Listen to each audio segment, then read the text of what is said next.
Assalamualaikum warahmatullahi wabarakatuh. Di sini saya akan memberikan kunci jawaban dari latihan soal nomor 2 berkaitan dengan artikel saya yang berjudul tentang penggunaan fungsi ISBMT. Fungsi SPMT ini digunakan untuk mencari besarnya nilai bunga pada suatu periode tertentu. Jadi fungsi ini hampir sama dengan fungsi IPMT. Baik itu rumusnya hampir sama, penggunaannya pun juga hampir sama, hanya jawabannya sedikit berbeda. Ini dikarenakan ada beberapa perbedaan mendasar antara rumus ISBMT dengan IPMT. Untuk lebih jelasnya berkaitan dengan fungsi SPMT ini, Anda bisa baca artikelnya di blog saya di www.mujiyamianto.blogspot.com, atau Anda bisa mengklik linknya di bawah video ini di bagian deskripsi. Langsung saja, pada soal nomor 2, Muji akan mengambil kredit selama 7 tahun sebesar 100 juta rupiah. Suku bunga pinjamannya sebesar 13% per tahun. Kemudian yang ditanyakan adalah berapakah besarnya bunga pada periode kelima. Kemudian di bawahnya sudah saya siapkan sebuah tabel simulasinya agar pemahaman Anda lebih komprehensif berkaitan dengan penggunaan fungsi ini. Langsung saja saya tulis poin-poin soalnya dulu. Pertama, kredit selama 7 tahun, berarti di sini adalah total periodenya atau NPER.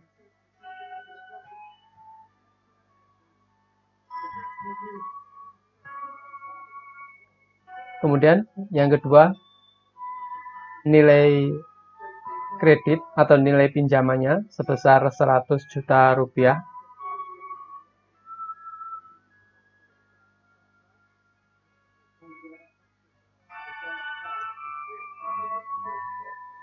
Selanjutnya, suku bunganya sebesar 13% per tahun.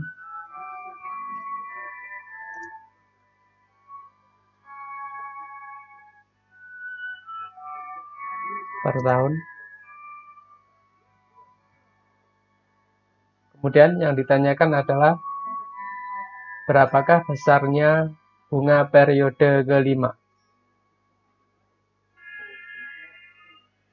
Bunga periode kelima atau rumus ISBMT ya ini.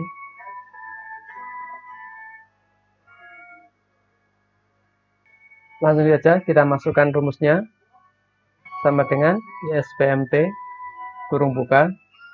Nah, di sini sudah ada rumus daripada ISBMT. Rate ini merupakan suku bunganya. Jadi di sini suku bunganya adalah 13% per tahun.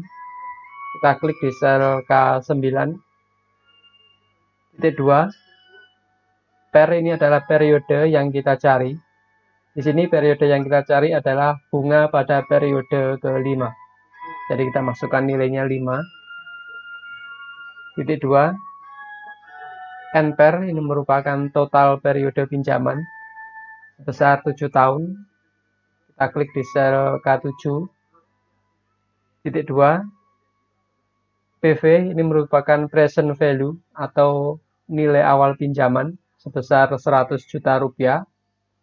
Sebelumnya kita masukkan dulu tanda negatif min agar nanti hasil jawabannya bernilai positif. Jadi kita klik di sel K8, kurung tutup, tekan enter. Di sini saya buatkan dalam bentuk rupiah saja agar mudah. Jadi bunga pada periode kelima nanti akan bernilai 3.714.286 rupiah. Nah, sekarang apakah benar bunganya sebesar ini? Kita bisa masukkan ke dalam sebuah tabel simulasi. Jadi di sini sudah ada kolom periode, kemudian kolom hutang awal, bunga, angsuran pokok, dan saldo akhir. Untuk periodenya, fungsi SPMT ini dimulai dari periode ke-0. Jadi kita masukkan periode ke-0 sampai dengan periode ke-6. Jadi ini meskipun periodenya sampai periode ke-6, dia tetap dihitung sebagai 7 periode. Kemudian hutang awalnya sebesar 100 juta rupiah. Kita masukkan nilainya sama dengan 100 juta rupiah.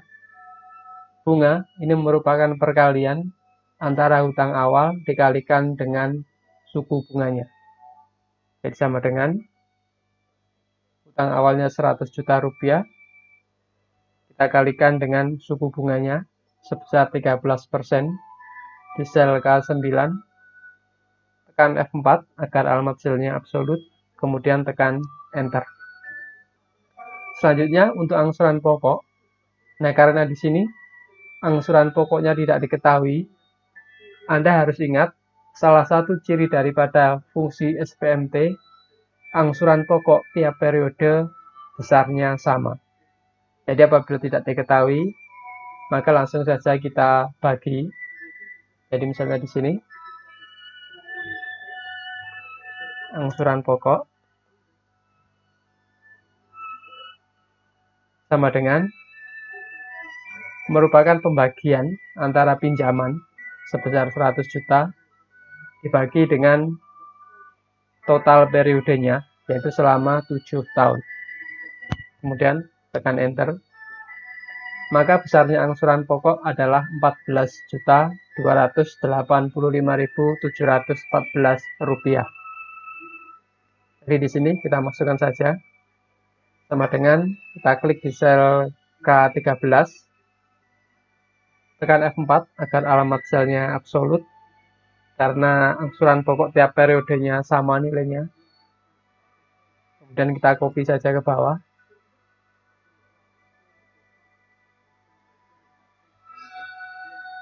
Saldo akhir ini merupakan pengurangan antara hutang awal sebesar 100 juta, kita kurangi dengan angsuran pokoknya,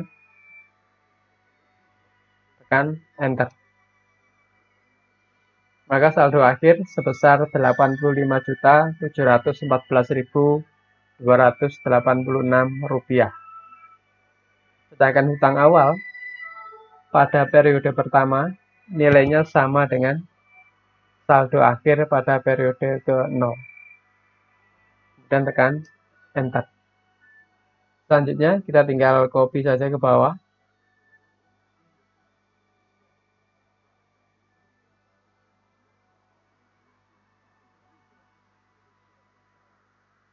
Nah, kita lihat di sini pada periode ke-6 maka besarnya saldo akhir adalah 0. Jadi telah lunas pada periode ke-6.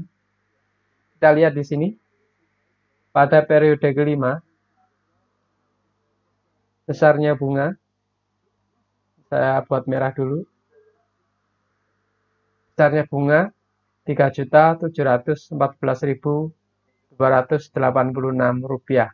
Jadi match dengan rumus yang kita masukkan tadi pada bunga periode ke-5-nya.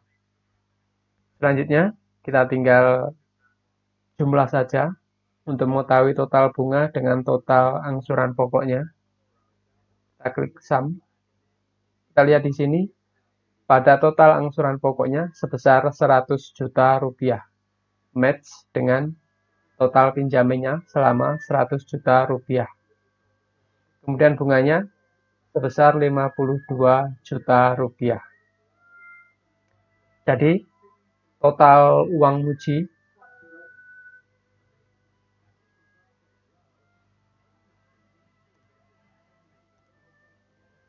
untuk melunasi hutangnya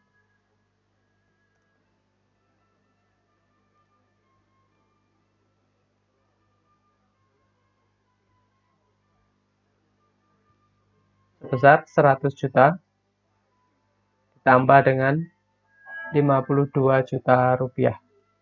Tadi totalnya akan menjadi 152 juta rupiah. Demikian saya kira penjelasan secara singkat tentang penggunaan fungsi ISBMT ini. Jangan lupa klik subscribe and like bila Anda suka. Sekian dari saya, terima kasih. Wassalamualaikum warahmatullahi wabarakatuh.